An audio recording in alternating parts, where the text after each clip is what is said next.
Hi everybody, welcome to Module 3. In this module, we'll be discussing how to design a syllabus. You'll notice that in the first two modules, we were talking about the overall big picture of course design, whereas in these three following modules, Module 3, 4, and 5, we're talking more about individual elements of course design. In Module 3, discussing syllabus design, in Module 4, discussing assessments, and in Module 5, discussing instruction. So let's get started with Module 3. Today, our goals and objectives include considering different interpretations of the purpose of a syllabus. What is a syllabus for anyway? Outlining the most important elements of a syllabus, so you can think about what to include or what not to include. And then beginning building or revising our own syllabi. So let's get started. So the first question we have to consider when thinking about a syllabus is, what is a syllabus for? What is the purpose of a syllabus? And then perhaps more importantly, whom is a syllabus for? Is it for me, the instructor, or is it for students? So what I'm going to do in this presentation is look at a couple of interpretations, a few interpretations of what a syllabus is for. Although talking to different instructors, you'll find that kind of everybody has their own view or philosophy on what a syllabus is for and what it's supposed to convey. So I think some of the most common things, though, is that a syllabus is, among other things, a document that communicates essential information about the course to students. We can also see it as a contract or agreement between instructor or students, and I'm going to complicate that a little bit when we talk about this one. And then finally, as a record of the course. So let's look at these all in turn. So a syllabus is a document that communicates essential information about the course to students. What is that essential information that I need to communicate to students so that they know what to expect in the course? So let's do a little anatomy. First, what we need, even on the most basic bare bones syllabus, you will see the information that's on this slide, right? You'll always see instructor info, though what's included is not always consistent, right? So this could include your name, your title, your pronouns, your email address, your office location, your office hours, etc. Basically that block at the top that tells the students who you are. And it explains how to address and how to contact the instructor. You also include course info.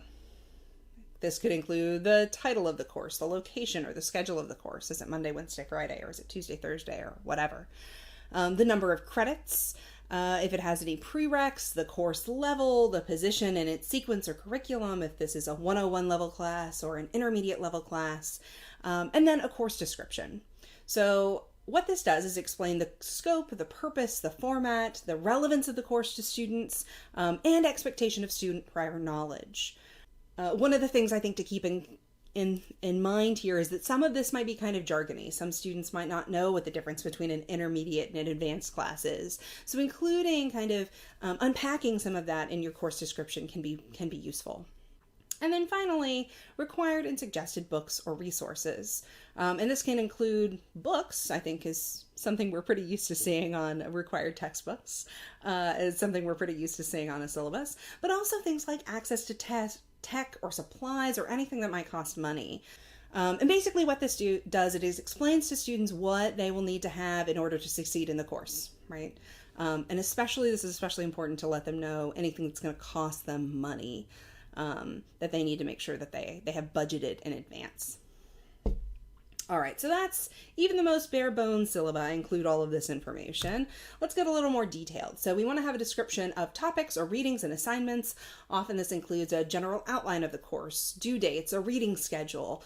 And this really varies across different instructors based on what you want to decide. You want to kind of script out in advance for your students how much information, how much of the course is kind of planned out in advance versus how much is kind of flexible. And including that information can be really important because it clarifies student commitments and kind of gives basic instructions. So at the very least, this usually includes something like a general description of the assignments and what their weighting is and things like that. Learning objectives are something that we've been talking about for the past couple of weeks, especially in Module 1. So remember, these are clear and specific lists of skills and knowledge that students will develop over the course of the class. And basically this tells, by including these in your syllabus, it tells students what they should expect to learn and achieve in the course. Which, as we talked about in modules 1 and 2, are really important for ensuring that your students kind of know what's going on, and it sets them up for success in terms of actually achieving these objectives if you tell them what they are from the very beginning. And then finally, course policies. And some of these may be policies that you're required to include by your institution.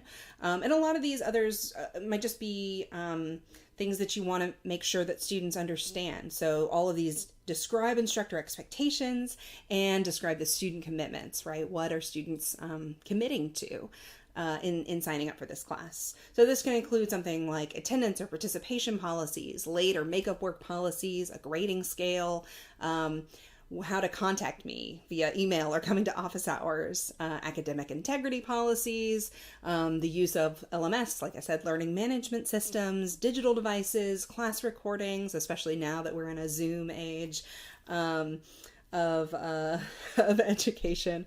So a lot of things to be kind of unpacked here, and that's one of the things that Amy is specifically going to talk about in the next part of the module. So I won't belabor it too much here. And then finally, some things that you may think about including on your syllabus, some of which may be necessary and required by your institution, but others of which, are good to think about, are campus and community resources. So including disability services and accommodations, Title IX resources, whether there's other resources like tutoring or writing centers that students may want to avail themselves of, as well as things like community assistance resources. So I always now include, for example, a description of the Sportula, which is a classics organization that gives microgrants to students, classic students in need. And one of the things that this does is all of these do, right, is give students helpful information and set a tone of compassion and awareness so that they know that they can ask you follow-up questions about these things, so that students with a disability might feel more comfortable coming to ask you about accommodations if there's things that they're not sure about, and things like that. Also, statements of values are something I've started to include more. So things about not just what the rote university policy is on disability services, but how to seek out accommodations. Things like content warnings or statements encouraging student wellness, diversity statements, things like that. And once again, this gives students this info and sets a tone that kind of creates a more welcoming environment. And then finally, one of the things that I always include in my syllabus is how to study for this course. This can include how long to spend on coursework.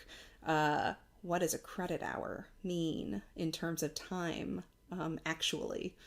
Activities to prioritize when you're low on time, how to prepare for class. What do I mean when I want, what do I mean I want you to do when I want you to do these readings? And then how to engage during class. So a variety of things that you can kind of explain in terms of your expectations for students. And this can all be things that you also unpack in class, but I like having them in kind of writing that students can kind of go back to and look at and explore on their own time too. All right, so those are kind of the things that you might want to include on your syllabus. If you also Google things like syllabus checklist, and your university might specifically have one of these of something that's required to be on the syllabus. So that's something else to keep in mind, is that syllabus norms and syllabus requirements will vary from institution to institution. But these are kind of the things that are standard, I would say. And some of which you can kind of expand or contract based on your own and your students' needs. All right, so let's think about, that was one definition of what a syllabus is and what a syllabus does, is that it gives this essential information from the instructor to the student. Another definition of the syllabus is that it gives us a contract. It's a contract or agreement between the instructor and students. And this gets a little complicated. So what do we mean by contract? And that's why I also use the term agreement in here. So I've heard this a lot from folks, that a syllabus is a contract.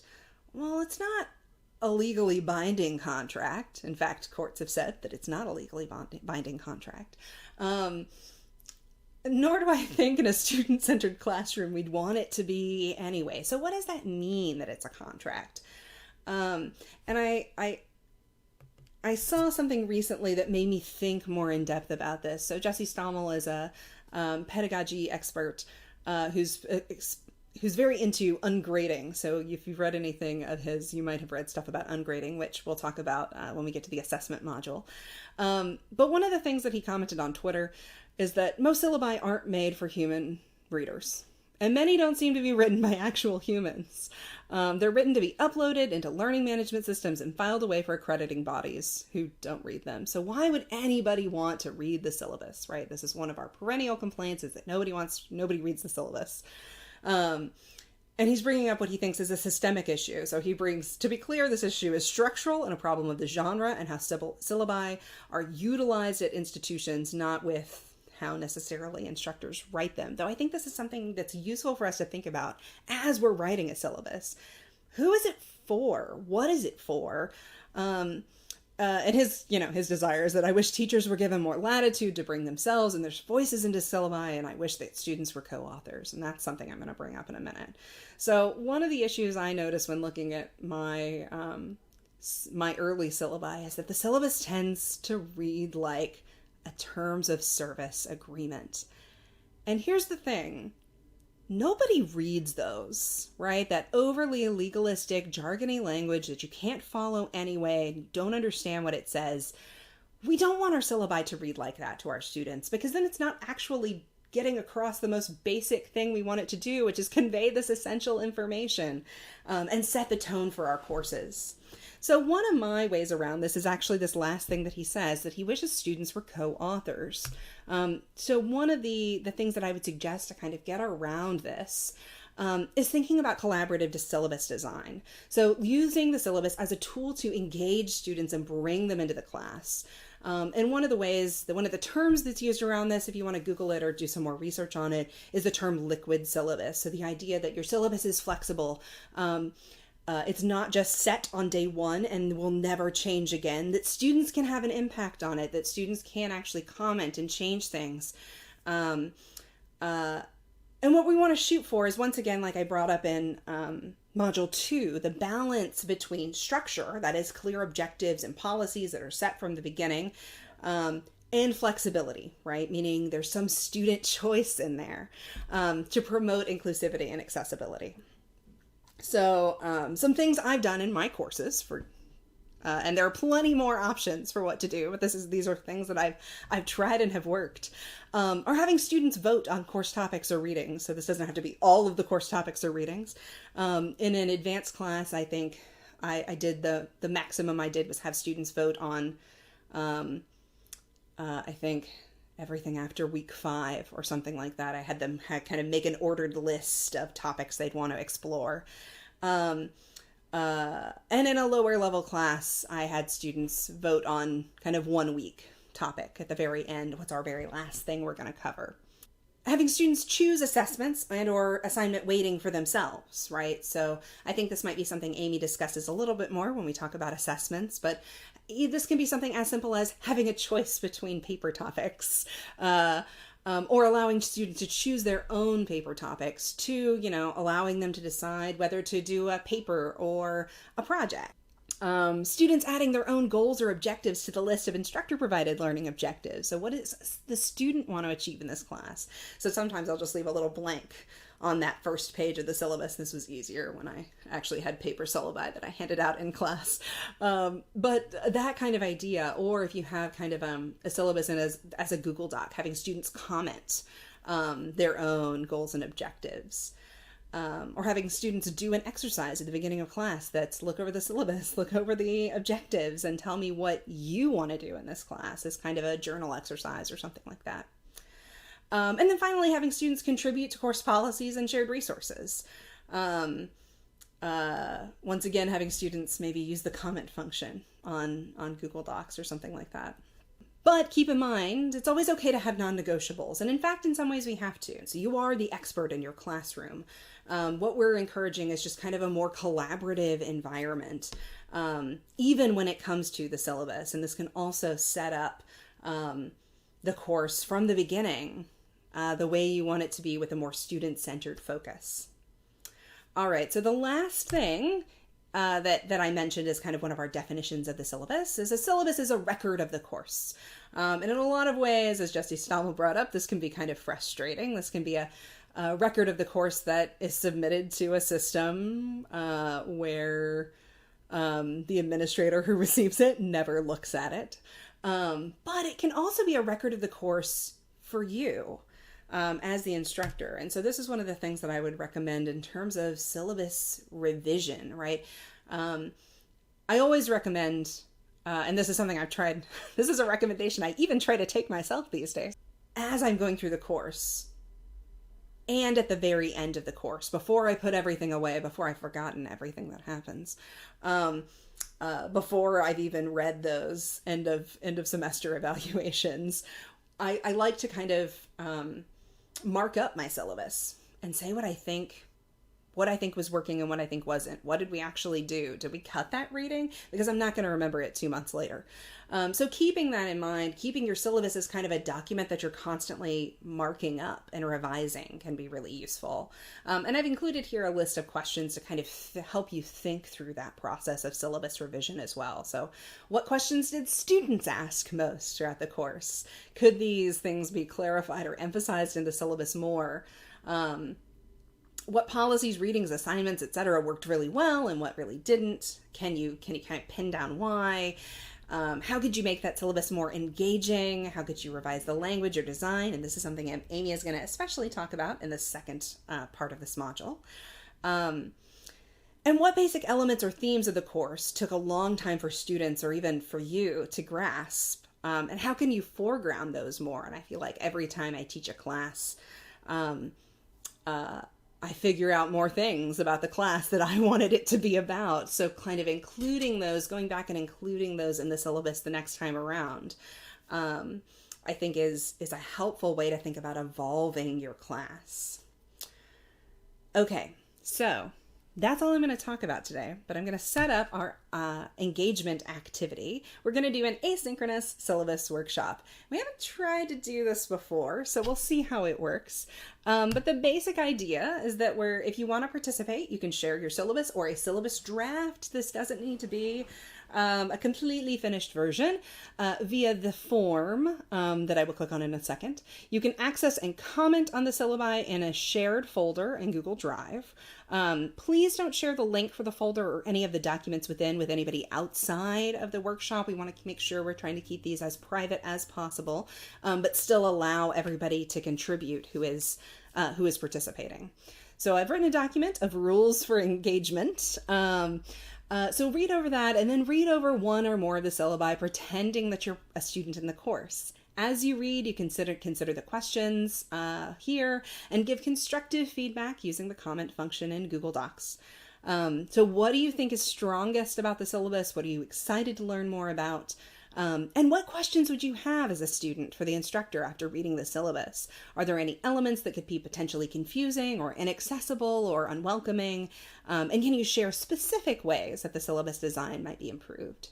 And one final note here I want to point out is, remember, as with all types of intellectual labor, it's best practice to acknowledge your sources if you borrow from the syllabus or other course materials of another instructor. These are intellectual labor just like any other. And finally, I'm going to show you what I'm talking about. So if you look at the form, if you clicked on here, and we'll have this linked on that website as well, this is what the form looks like. It has some of the rules of engagement listed up here, as well as a link to the folder, which is also linked on this slide and will also be linked on the website. And it basically goes through some of the rules that I just went over. You can upload your syllabus for comments here. As you can see, you can upload a specific file from your computer or from your device, or you can look in your drive if you've got a lot of stuff already in Google Docs. You can upload a number of file types, PDFs work, things like that, but Google Doc and DocX, so Word files, tend to work better. And then if you click on this link, you can access the folder where all of these will be. So this README first is the Google Doc of the rules of engagement. It gives a little more instruction on how to use Google Docs and how commenting function works. You can see, if you haven't used Google Docs before, you can add a comment by clicking on a speech bubble with a little plus sign in it. You can also view comments that others have made by looking over here on the right side of the document. You can respond to them by clicking on them. And if you run into any problems, you can always contact us via the help page on the website, and we can try to help you out and help you troubleshoot. And then finally, we want to look at one of the sample syllabi. One of the things that I've done here, I included mine, but don't feel pressure like you need to go comment on my stuff. Mostly I included it here as an example.